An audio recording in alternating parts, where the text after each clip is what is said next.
Hello everyone, জন্মাষ্টমীর এক সপ্তাহ পরে তোমাদের সাথে শেয়ার করে নিচ্ছি জন্মাষ্টমী মিনি ব্লগ।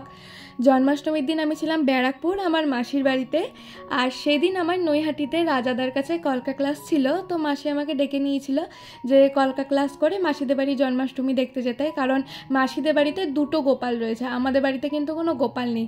আর আমি এই প্রথমবারই মাসিদের বাড়ি জন্মাষ্টমীতে গেলাম, আর আমি যাওয়া মাত্র তো ঠাকুর মশাইও চলে এসেছিলো, তাই সঙ্গে সঙ্গে শাড়ি পরে নিয়ে আমি তো ছবি ভিডিও তুলতে বসে পড়েছিলাম জন্মাষ্টমী।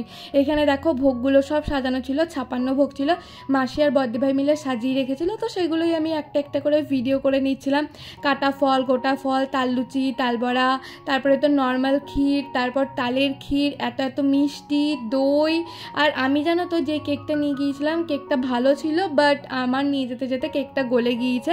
তার পেছনেও একটা গল্প আছে, সেটা না হয় নাই বললাম।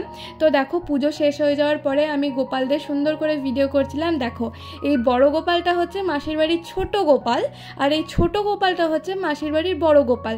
স্ট্যাটাস দেওয়ার পর অনেকে আমাকে জিজ্ঞেস করছিল যে আমি কেন এইটা লিখেছি, কারণ ওই বড় গোপালটা কয়েকদিন আগেই মাসিদের বাড়িতে এনেছে, আর ছোট গোপালটা কিন্তু অনেক দিন ধরে মাসিদের বাড়িতে রয়েছে। তাই যেটা আগে এসেছে সেটা বড় গোপাল, আর যেটা পরে এসেছে সেটা ছোট গোপাল, তাই না বলো?